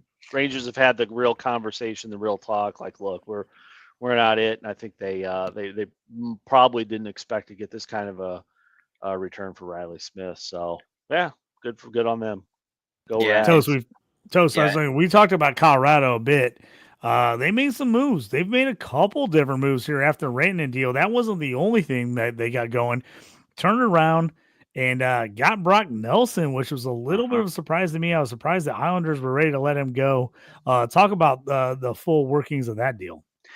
Yeah, so it's interesting that the Avs, they really don't want to admit they're actually going into a rebuild, but they are. They're going into a rebuild. They're going to call it a retool, whatever. I mean, a full rebuild's going to take you 5 to 7 years. I mean, a full rebuild, and they're actually just going to want to retool. But if you look at the roster, the Avs actually, and we'll get to Colorado, right? But I want to talk about the others. I'm sorry, the Isles, right? Yes. So we'll get to Colorado here soon, but I want to talk about the Islanders. They got Horvat, who's 29. They got Dobson, who's 25. Great defenseman piece. And they got their goalie, Sorokin, at 29 years old. That's all they have going for them. That's it. They gained an extra 1st-round pick in this trade. It's Brock Nelson to Colorado for Callum Ritchie. Good prospect. Very, very good prospect. 1st-round pick and a 3rd-round pick as well. So Islanders are an absolute mess. I mean, they're an absolute mess. This is a team I actually liked, right? I like them. I like the way they're actually going. But they're a disaster right now. And I go back and I actually look at their roster and look who actually had the pieces to build around and actually look at their picks. They are not in a position to rebuild. They are just kind of flailing. And you got to think they got to blow this thing up. They got to blow it up. And the thing is the Islanders are not a big market team. Yeah, they're in New York, fine, but they are kind of the bastard child, right? Like everybody, it's a Rangers city. Like, yes, the Islanders are like such a small percentage of people like the Islanders. It's like it's crazy the fact that they feel like a small market team in New York. It's kind of insane. Yeah, it's just so they're gonna have an uphill battle, but with Colorado, man, they're loaded. So they get Brock Nelson. What a trade. I mean, so right now, line one, they got Lakeinen, they got McKinnon, they got Natchez. That's, I mean, stupid line one. Line 2, Drouin, Nelson now, and Nichushkin, who's been red hot. And then line 3, Caravanta. Yeah, right. And Coyle and Colton. So now down the middle. And they got Drury. So let me actually, and another trade. So Colorado has made the most trades out of anyone. They pretty much revamped their entire roster, which is crazy. Down the middle, they go McKinnon, they go Nelson, they go Charlie Coyle from the Bruins, a proven winner, and then they actually got Drury there at 4, at the line 4. What a down the middle. That's awesome. I mean, so Colorado, in my opinion, they were yes, they lose Rantanen. but they actually get Natchez and they get Coyle and they actually get Nelson. They were the winners of this entire deadline. And the fact that they actually won 5 or 6 in a row actually coming in. And they're still a plus 1,100 right now to actually win the cup. To me, that is the best odds to actually win the cup. And you got the best player in the world right now, not saying he's the best player in the world, but right now he is. And he's usually the second best player in the world. But Nathan McKinnon's already actually hit 102 points now. He did end up getting his. He ended up getting 2 assists. Yep, 2 assists. He got his 1,000. And again, hats off to the Blackhawks. Hold them Avalanche to 21 shots on goal, an empty netter at the very, very end. Hung in there. They had no business playing on that team. Great, and all those young defensemen. That was awesome. But love what actually Colorado's actually done. And but hey, here's the deal. From a fantasy perspective, I don't really know if Coyle's actually just going to tear the cover off the baseball, right? Like he's just not going to do a lot from a fantasy perspective. But man, if you can get any one of those guys in the top 6, Lakeinen, McKinnon, Natchez, Druin, Nelson, Nichushkin, you better go get them now because they're going to put up goals and they're going to put them up in bunches. Islanders on the other side, you got Horvat and you got Agent Anders Lee. From a fantasy perspective and actually putting up a bunch of points, that's all you have. That's all you actually have. You better have those 2. And guess what? On my Dynasty team, I have Horvat and Lee. That's who I actually have. So I'm actually just anchoring those guys. I like actually having the 2 best players and the only guys who can actually score.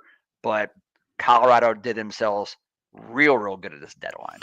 For me, losing Rantanen and then adding all these other guys, you hate to lose a guy like Mikko Rantanen. He's freaking amazing. But they did as good as they could. And all these other guys, I like it. They're plus 1,000 on DraftKings right now. That's the to play. win Stanley Cup, plus 900 on FanDuel. The one you got to look at, I just looked at after all the moves, guys. It just popped up. Stars were plus 650 on FanDuel with Florida Panthers plus 480 to win it all. On DraftKings, Stars are now the favorite at plus 600 with the Panthers at plus 650. So that's pretty interesting that some of these moves, Stars have jumped all the way up to 1. If you're a Panthers fan, jump on DraftKings. Plus 650. It's only plus 480 on FanDuel. So you get a lot more value there. I've just sprinkled a little bit on, like I said, I just sprinkled a little bit on the Washington Capitals and the Jets. I like Avalanche at plus 1,000. I'm going to sprinkle a little bit on them too. Why not? These is pretty nice value. They're plus 900 on FanDuel, plus 1,000 on DraftKings. But I like what Colorado's done, especially with the move earlier in the season, getting Blackwood. I think has made a huge difference for this team. We talked about early on. They were a sieve. Georgia was a sieve. They couldn't stop anybody. And Blackwood has been very, very nice for them. I think it's very Toast. We talked about last year, Islanders. They were a nice story. Everything was falling into place. They were playing their defense, but also adding shots, which they had not done in the past. Right. At this point, this team was falling apart. They hit their apex of everything they could do. And great, they're not super talented. They played as well as they could last year. This team is done, right? They've got to figure out something. This is, like you said, they're kind of a dumpster fire at this point because they don't have anyone else to trade really. And anyone else they trade, they're like, we've got nothing after that. This team needs a lot of work. The farm system isn't deep. They don't have a lot of picks, and of their core, they have a very small core and they're older. They just don't have a lot of things going for them right now. And they're in a market where they don't want to admit it because their GM has basically said he will not actually use the rebuild word, but you have to look in the mirror. But I get it as well. Again, they're don't never lie to your fans, but they're just never going to be able to rebuilding. rebuild. They're never going to fully be able to rebuild because they're the Islanders. You can't do it. You can't do it. But I will say, And guys, we're gonna go a bit later tonight. It's fine. Everybody, we got We're good running. viewership. We're an hour and a We're half. having fun. We We're having started fun. late, so we're like, screw it. We're the Um, late night show tonight. We're just gonna go late, so- so we're good. Colorado, Washington, and Vegas. Those 3 teams are built for long runs in the playoffs because they actually got really good goaltending, and especially Vegas and also Washington's got really deep goaltending. And those are all teams that are actually over plus 1,000. I would not bet any other teams. Those 3, one of those 3. That's it, because it's going to be a crapshoot this year. But I like those teams. I like the Capitals in the East. Yep. I kind of like the Capitals in the East. I know I know the East is deep and it's crazy, but like Not as deep as the West. It's not as deep as the West right now. The difference with the West is either you're in the mix or you're terrible. There's no in between in the West. I mean, you're either in the play, you're a top end team, or you're horrible. There's no in between. The East, everyone's beating the shit out of each other. It's real deep. Even the bad teams are winning games. So the East is very, very difficult. I tell you what, that Colorado bet at plus 1,000 is looking juicy. It's looking juicy to me. I like that. I like that a lot. Hey, let's move on to, we've talked about it. We barely hit on it. Josh Norris. Yes. Dylan Cousins. Big move. Cousins had a lot to do tonight in this game. Let's talk about this move. I didn't see this one coming. I have to be honest. I didn't see this one coming from either one of these teams. I didn't think either one were like actively shopping either of these players. Aaron, let's get into this because I know Toast, the Ottawa, semi fan here, wants to get into this. Aaron, you lead us off on this one. Yeah, well, JT, I think it was you and Brady Tkachuk that didn't see it coming because he was certainly. Jeez, I know me and Brady blindsided. I know. Meme where the guy's getting punched out of nowhere. You're just like, what happened? Crying, like, all emotional. Yeah, you don't see that too often, but and Toast, you had just said, you think Colorado's the winner of the trade deadline, or at least I think that's what you said. I go with Ottawa trade deadline win here. I think Dylan Cousins and we're 2 games in, and we kind of touched on it before. He's a skilled guy, but he's shown up, 17 hits in the 2 games he's played. He's made a star of the game both of those. So I think bringing him in was pretty big. And then Zetterlund out of San Jose. San Jose, we all know, whatever, they're a joke. They're they're the Hawks. The Ducks. All these. That dude was having a pretty good season. You bring him over, you throw him in the mix.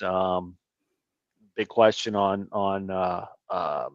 Ottawa seems to be which version of Ullmark are we getting? If we're going to get tonight's version of Ullmark, yep, you guys did it because they didn't need the bottom 6. They got a good core of bottom 6 guys. They needed a little nudge on the top 6. They got that with Cousins. That's why I call him a winner.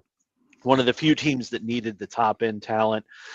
My mind, Cousins was the number 1 chase. They landed him, and now all that said, they can still fall out of that playoff spot. Boy, I hope they don't because they're fun to watch. After Brady cried about losing his best pal, he cried, right? He cried. Full on. I mean, he had to try to shut him down. The reporters just kept going at him. Damn. Game back, he comes in, he pumps in the game winner in overtime. And then the crowd's just chanting his name, and he's eating it up, and he's yelling, and he's like, "Let's go!" We wanted to drop some F-bombs. There's your leader. There's your guy that belongs in the playoffs. There's your dog. There's Captain America. Yep. That's the guy I want. And I want to hitch my trailer to his wagon because he's going to take you. He's going to plow through anything he needs to plow through, and he's going to lead the way. He's going to lead by example, either by pumping a guy's eyes shut or by scoring 4 goals in a night. I'm excited. I'm pumped. I'm glad that they got Cousins, and I just hope the defense Chabot still he can do what he's been doing, and Sanderson can come and add that scoring touch. But I'm excited. I'm excited that they're there. That they're there where they're at. We got a little bit further to go, but let's do it. Let's go. Here's the thing for me. Even if Norris is Kachuk's best friend, I know that's hard to trade. I mean, as those things, doesn't this seem like a clear-cut move for the centers? Like Yeah. bringing Well- in Cousins, like does that like Cousins is still young. I'm Yeah. actually shocked that Buffalo made this. I can understand this move from Ottawa's side, but from Buffalo's side, why would you move Cousins? Like, why are you trading him away? You're a young team, really in the rebuild, trying to get it going. Why would you move Cousins to Ottawa right now? To me, Yeah. toast. Make it make sense. I don't understand why you would make that move. I'll sum it up for you.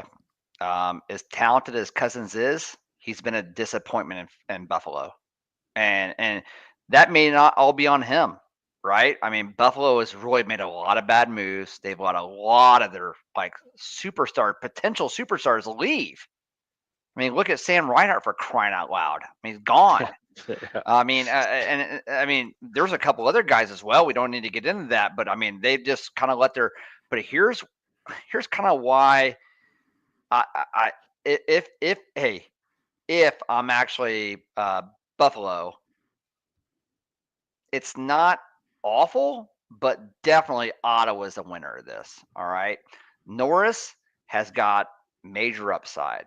Norris's problem is the fact that he can't stay healthy. I think Norris actually, I mean, if you look at his stats, way above and beyond Cousins, and they both play the center position.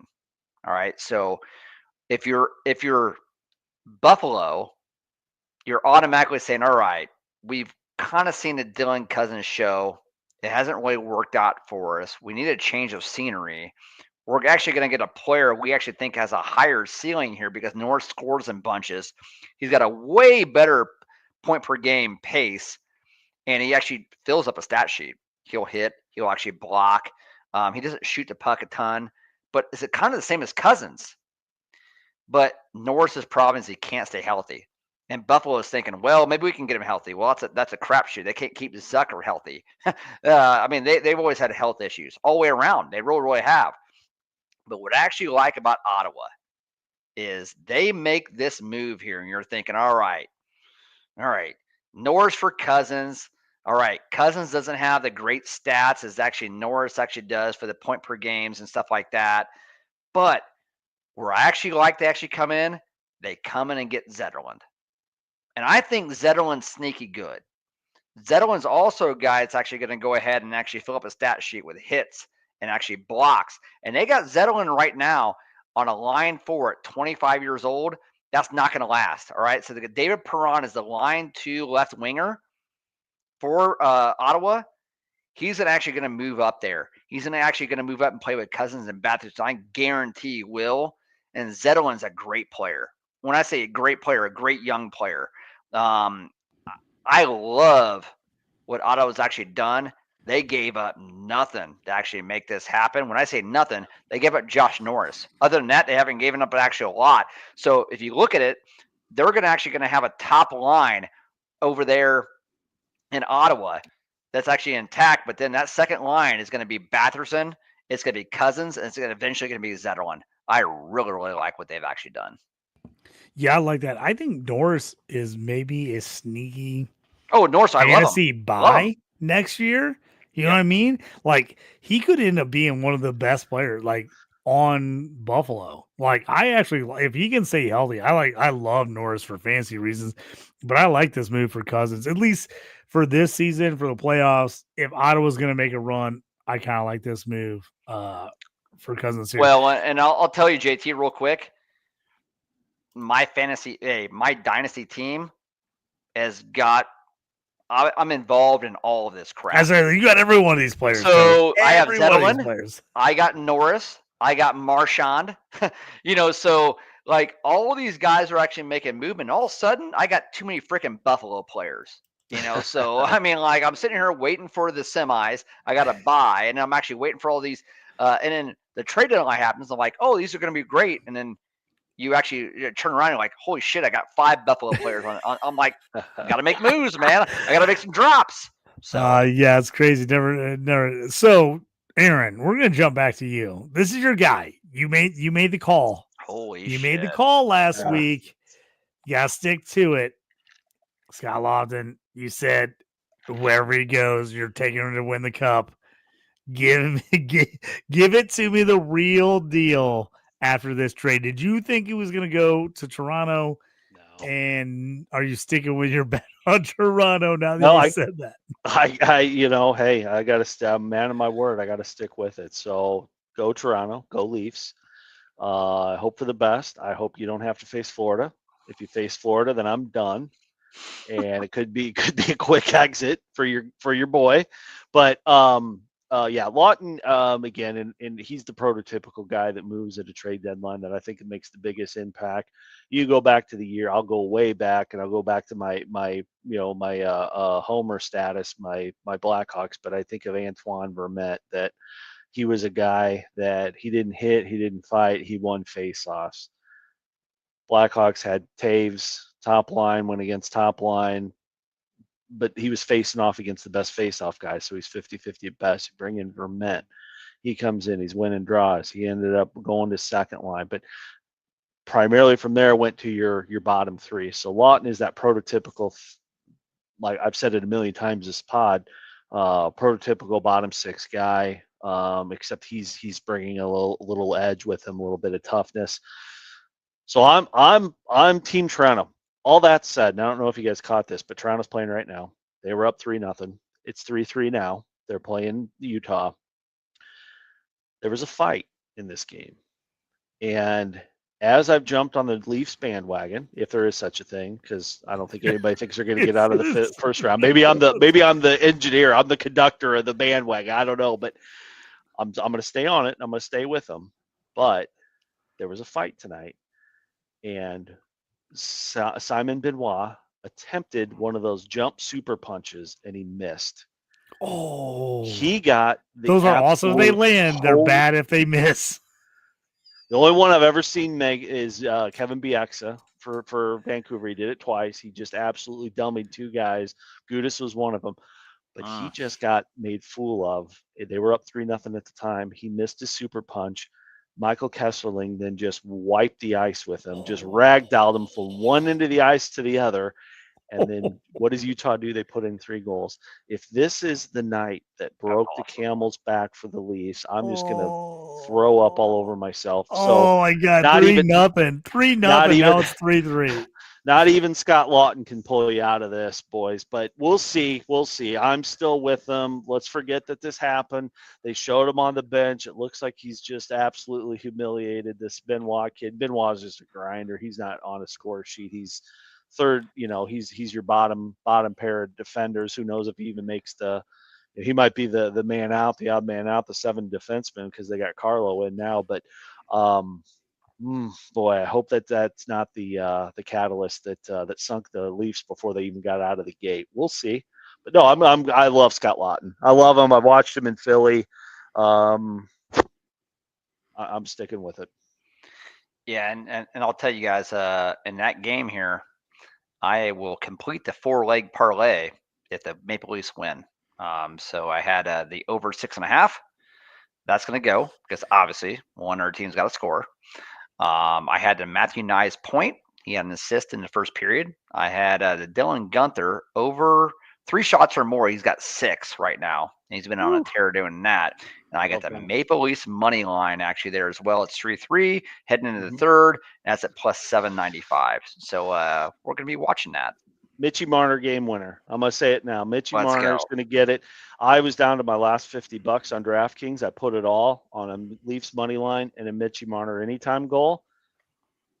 Let's get it done. That'll be a big W there. Oh yeah. Yeah. It's gonna put me in a different stratosphere as opposed to another. I hate it when you log into your account. It says deposit at the top. I can't see that again. I cannot see that again this year. I've done that. It'll be the 3rd reload. I'm out of reloads. Come on, Marner. Get a goal. Oh.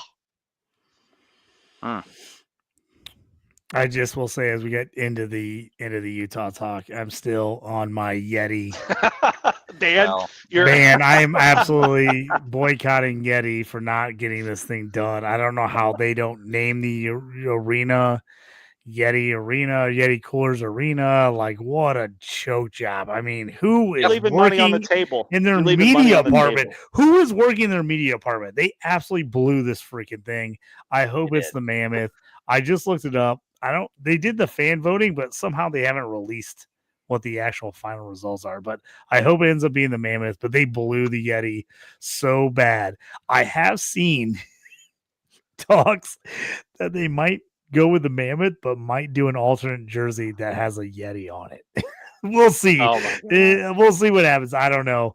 I'm I don't still wanna- upset. You I'm know, so upset about it, dude. I mean, how can a cooler brand block an NHL team?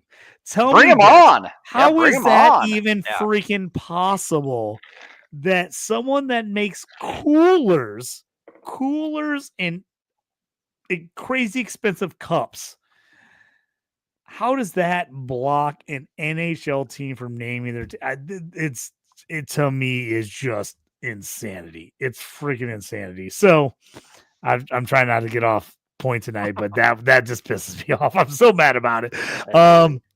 We talked about it slightly earlier, but Toast, let's jump back into this Charlie Coyle trade from Boston with Casey Milstat. Let's break that down real quick. Real quick, I'll go ahead and actually mention Boston in general. All right. So we first go ahead and actually start. I really just want to start with really the big piece anyway, and that's Brad Marchand. Okay. Can we talk about Marchand first? Put them together. Just do the whole mix here. Let's mix them all together. So Marchand actually goes to Florida for a second round pick back to Boston. I mean, in Boston, like, they hate their team, right? They hate their team. Yeah, they do. I mean, a team that went from the best record in the league ever to like way like on the floor in a record amount of time. That is, if this doesn't tell you as an NHL general manager and team how quickly the window can change. Yeah. You cannot F around. I know these teams are like, oh, I got a 4-year plan. I got a 5-year plan.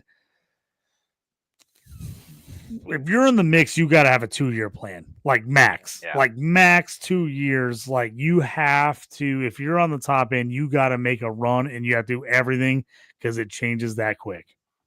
So Marchand's actually banged up right now. They're actually hoping in Florida he can be back for the regular season. And I think he will. Noah Marchand is going to be, he's going to be dying to real do quick. It. Yes. Does this not feel like the perfect trading spot for Marchand? Well, dude, another guy I actually have. The nickname, everything. Like, he's going to Florida. The Rat. This is like perfect for him. So think about the line he's going to be on. When Matthew Tkachuk's back and healthy, Marchand's actually going to be on the other wing, and Sam Bennett's going to be at center. Have you ever seen a team that just kick the crap out of you? A line's going to kick the crap out of you. I mean, I would hate to play that line. I would literally hate to come on ice and go, that's the line I'm going against. Marchand Bennett and friggin' Tkachuk. Oh, that would suck. It's Slapshot. It's the Hanson brothers. I mean, it's 100%. I mean, 100% Hanson brothers, those three. Every guy give them the numbers, give them the names on the back, does everything that drives you insane. Those are those three guys. Yeah. Yeah, and Aaron, they're good, right? I mean, it's not like they're just like a bunch of freaking goons out there. They are good.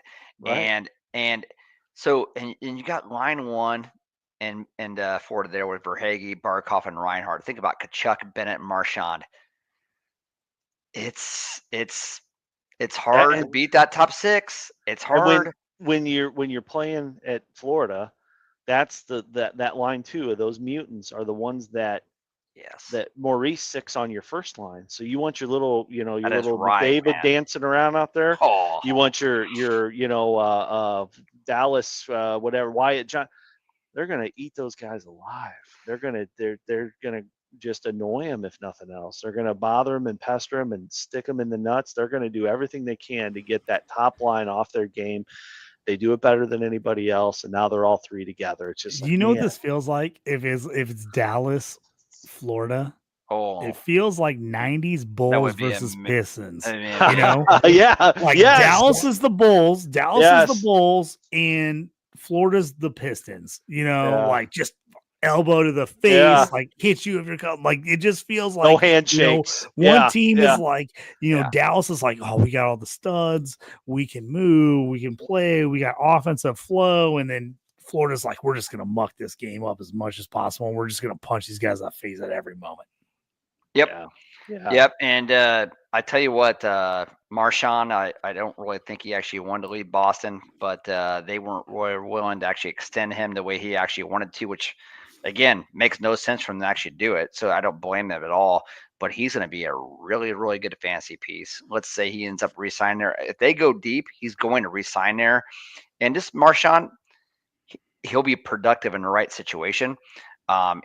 Here's I'm going to throw out something stupid, guys. Real dumb. All right. You know what Marshawn reminds me of? He reminds me of when I was a NASCAR fan. And when I was a NASCAR fan, like Mark Martin, I ended up going to like Hendrick Motorsports, like late in his career and freaking dominated. That'll be the type of thing that Marshawn actually does, actually going over here to Florida with all the firepower they actually have and really just screwing around and getting 70 points in a season at year 37 because he is the team's so good. They're And here's what loaded and they don't need him to be awesome. Like that He- makes sense that he's gonna be awesome because they actually don't need it, and he's just gonna be like, oh shit, I was like top 1 or 2 guy. Now I can just do whatever I want. Like he seems like he would just thrive in that atmosphere. Yeah, this is get your popcorn out for a round here in the playoffs. They'll be so much fun to actually watch that line. Kachuk, Bennett, Marchand, awesome. And I will say the other thing as well. Boston, they actually get a Casey Middlestat. If you talk about like the Boston Bruins hating their team, let's just say the Avalanche actually hated Casey Middlestat. They did. I mean, they were they couldn't get off him actually soon enough. You knew he was actually a sitting duck there, but actually they traded him in a second round pick to Boston for Charlie Coyle, actually going to Colorado. All right. So again, Boston, right? So they actually get a second round pick for Marchand and they get a second round pick for Charlie Coyle as well. I mean, so they're selling off. It's a pretty big deal. I said before, I think Coyle is going to have he won't have as much fantasy value in Colorado because I think they're going to be pretty heavy on the top 2 lines as well. He will definitely actually help them get to a cup if that's end up where they're going to go. But from a fantasy perspective, I don't think he's actually going to have the impact. I think this is really, really good for Casey Middlestat actually going to Boston because if you look at Boston, you got Elias Lindholm on the third line as a center, and you got David Pastrnak as well as a right winger on the first line. They have nobody else. So somebody's actually got to pick up some scoring pace. I think Middlestat's value actually went up from a fantasy perspective. Yeah. And here's the difference between what Chicago did and what Boston did. So let's look at 2 rebuilds. Chicago's way further along. Boston's day 0 on the rebuild, right? Yeah. At least. Or haven't admitted it, right, Aaron? Right. Yeah. There's nothing to be excited for. Second round picks do nothing for me. They're going to be shit picks. They're going to be towards the end of the second round. There might as well be 3rd or 4th round picks. Middlestat, he's a bum. Who cares? The only guy possibly that has any kind of excitement around him was Fraser Minton. He was a highly touted prospect from the Leafs, but again, the most important word there being prospect. There's nothing to be. There's no Spencer Knight here to be excited about or say, oh wow, okay, we got one piece back. No, you got a bunch of junk. You unloaded. The only thing I'll say about Boston, okay, good for you. You had that conversation. A lot of teams, like we just said, we've said it 3 times now, I think, on this single pod, that you got to have those honest conversations. But hats off to you. But I at least bring us back something, Don Sweeney, GM. Bring us back one thing that gives us light. If I'm Boston, I'm looking at it at maybe an 8-year lull with what they've got. They waited 8 way years, too I gotta long. sit here and Boston should have seen it coming in this year, right? They should have seen it coming, and they should have made a move in advance, and they didn't. But JT, now they do them all at once. Yeah, and Aaron and JT, them actually getting the all-time regular season points record, that clouded everything. Because they're like, oh, we got to hold on. You know, they're like, we got to hold on. Like, That we can clouded maybe everything. keep, we can maybe get And why another wouldn't you? year. I'm not saying we they're can get wrong. another 2 I'm years. not saying they're but wrong. when it happens like that, it's just tough to just, you can't just bail. Like, fans will not let you just bail off that. You just can't do it. Well, fellas, we are coming up on a 2-hour show here. we went all out. Like We a started an telethon. hour late. Yeah, We started an yeah. hour late. We're up on a 12:20 Eastern time, 11:20 Central. We've absolutely just crushed it here on a Well, Monday you're night. hey, a stupid NFL. I know. We apologize. If you are an NFL fan and you're watching the show, we've got stuff all week Hey, here on Bears Fantasy did and great. Frames. Yeah. Jump in, check it out. The Bears crushed it for our guys here. We've got all kinds of shows the whole week. If you're into IDP Fantasy Football, me and Jorge Shoot the Gap. We got shows Tuesday, Wednesday, and Thursday this week. We're tripling up on Shoot the Gap, talking free agency, talking rookies. We got a ton of stuff coming. So check us out, like, subscribe. Everybody, thank you for joining us. Everyone who is watching the show, we really appreciate it here on our new night, Monday nights for now, for the rest of this season, at least. We really appreciate it. Like, subscribe. Fantasy and Frames Around the Ice podcast. For Toast, for Aaron, I'm JT. We appreciate it, guys. We'll see you next time.